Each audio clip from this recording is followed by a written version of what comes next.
ও মাই god! Dhallywood queen Apu Biswas তার একজন ভক্তের ভিডিও শেয়ার করেছেন। ভিডিওটা কিন্তু আমার মন মতো হয়েছে। ভিডিওটা যে করেছে মানে পারফেক্ট কথাগুলো বলেছে। কিন্তু এই কথাগুলোর ভিডিও আমাদের অপু বিশ্বাস কিন্তু অরিজিনাল তার আইডি থেকে শেয়ার করেছে, পেজ থেকে না। অনেকে বলবে এটা তো অরিজিনাল না বা ভেরিফাই নাই। কিন্তু আইডি একটা জিনিস, আইডি সে ভেরিফাই করে নাই, সে তার পেজ ভেরিফাই করেছে।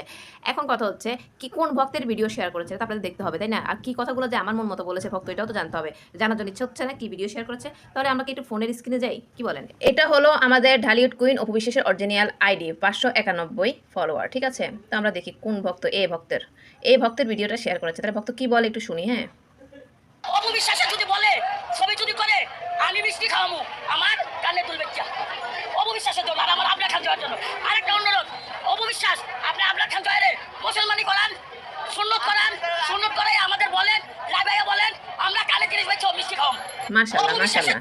মাশাআল্লাহ, খালাম্মা যে কথাগুলো বলেছে মানে জাস্ট অসাধারণ বলেছে। অপু বিশ্বাসের একজন ভক্ত, অপু বিশ্বাসের সিনেমা দেখতেই চায়, এটা স্বাভাবিক। উনার কানের দুল বিক্রি করলে হলে সিনেমা দেখবে। আবার এটাও বলেছে যে আব্রাহাম খান জয়কে মুসলমানি যেন করানো হয়। কারণ মুসলমানি না করলে সে তো হিন্দুই থাকবে বা তাকে কোন ধর্মে পালন করতে তার ভক্তরা জানতে চায়। শাকিব খানের ভক্তরা জানতে চায় জয়কে যে আসলে কোন ধর্মে সে রাখতেছে। লাইভে এসে যেন বলে যে আব্রাহাম খান জয়ের মুসলমানি করিয়েছি, সুন্নতি খতনা করানো হয়েছে। এটা শুনলে তার ভক্তরা মিষ্টি খাওয়াবে। এমনকি আমি যদি শুনি আমিও কিন্তু পার্সোনালি মিষ্টি খাওয়াবো আমার আশেপাশের গরিব দুঃখী মানুষদেরকে। আব্রাহাম খান জয়কে আসলে মুসলমানি করানো উচিত। এত বড় একটা ছেলে একদম ভবিষ্যতের সমসম্মানী একদম লম্বা হয়ে যাচ্ছে। এত বড় ছেলেকে এখনো পর্যন্ত মুসলমানি করানো হয়নি। এটা জানার জন্য তার ভক্ত কিন্তু লাইভে এটা মানে বলতেছে, লাইভে বলার জন্য যে অপু বিশ্বাসের ছেলে জয় মুসলমানি করিয়েছে বা খতনা করানো হয়েছে। তাহলে ভক্তরাও মিষ্টি খাওয়াবে, সাথে আমিও খাওয়াবো। আর অপু বিশ্বাস এই জিনিসটা শেয়ার করেছে।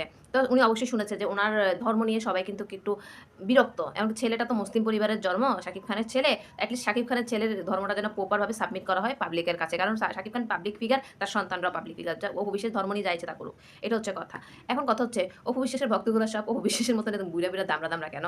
মানে অপু বিশ্বাসের বয়স হয়েছে, তো ওই বয়সে থাকতে তার ফ্যানরা তার বয়সে ছিল। তার ফ্যানরা এগুলো ঘরের গৃহিণী, তারা বয়স্ক হয়ে গিয়েছে। অপু বিশ্বাস এখন ইয়াং আছে, সার্জারি ইনজেকশন পোস্টুস করে থাইল্যান্ডে গিয়ে স্কিনে মানে ব্রাইট করে ফর্সা হয়েছেন, আবার সার্জারি করে থুতনি মুতনি লম্বা টম্বা করে ইয়াং আছেন সার্জারির উপরে। আর তার ভক্তগুলো তো টাকা পয়সা নাই, তাই নিজের উপরে এত ইনজেকশন পুশ সার্জারি করতে পারে না, তাই আসলে বয়স্ক ছাপটা পড়ে গিয়েছে। এটাই হচ্ছে কথা। অনেকেই বলে অপু বিশ্বাসের ফ্যানরা কেন এত বুড়া বুড়া দামড়া। আসলে বয়স হলে সবারই ফেসে একটা বয়স্ক ছাপ আসে, সেটা আমারও আসবে।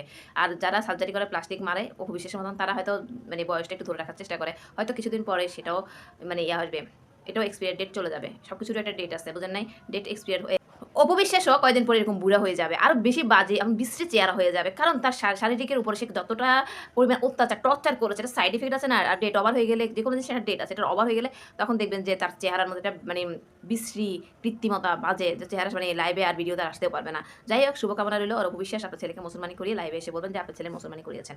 সো বেশ ভিডিওটা বেশি বেশি করে শেয়ার দেন, অপু বিশ্বাসের কাছে পৌঁছিয়ে দেন।